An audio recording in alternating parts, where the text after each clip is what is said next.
السلام عليكم أصحابتا دولة إيران أي جوردو شاعسي إن هجاميها عصب loo doortay wiilkii uu dhalay hogaamiyihii hore Ayatollah Ali Khamenei wiilkiisa waa wiilka labaad ee ugu weyn wiilashiisa waxaana la yiraahdaa Mujtaba waa 56 jir golaha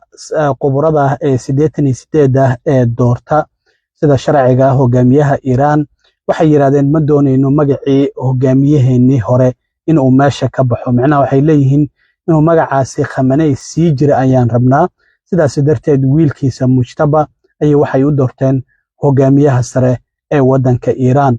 ilaa iyo 9 maalmood oo dagaalka socday markii 28 bishii hore Israa'iil duqeyn ay ku dishay hogaamiyihii wadankaas Ayatollah Ali Khamenei waxa si maamulayay golo ku meel gaar ah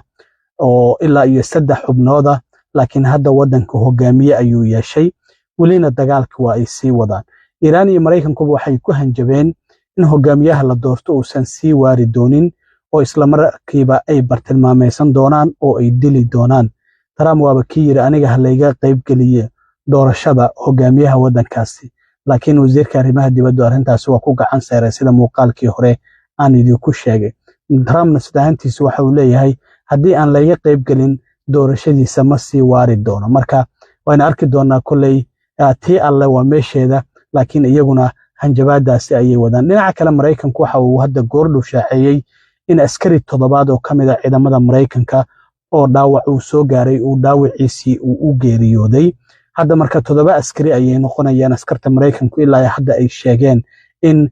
duqeyntii Mareykanku ama ciidamadiisa loogu geystay Kuwait iyo waliba Sacuudiga inay u kala geeriyoodeen laakiin Iran waxay leedahay tiradu intaas waa ay ka badan tahay shacabka Mareykanka ayaa laga qarinaya laakiin askar fara badan oo dhaawac halis ah soo gaaray ayaa jira oo hadda la daweynayo marka waa laga yaabaa in kuwa kalena ay dhaawacooda ay u geeriyoodaan laakiin Iran hadda hogaamiyahoodii waa ay doorteen mana isdhiibayna ay yiraahdeen dagaalka waan sii wadaynaa 2 jeer ayaa nala gaado wada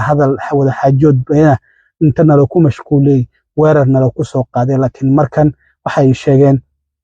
inay isdifaaci doonaan haddana hogaamiyahooda waa ay doorteen waxyaabaha kale ee soo kordhabal waa idila soo socodsiin doonaa aad iyo aad u mahadsantiin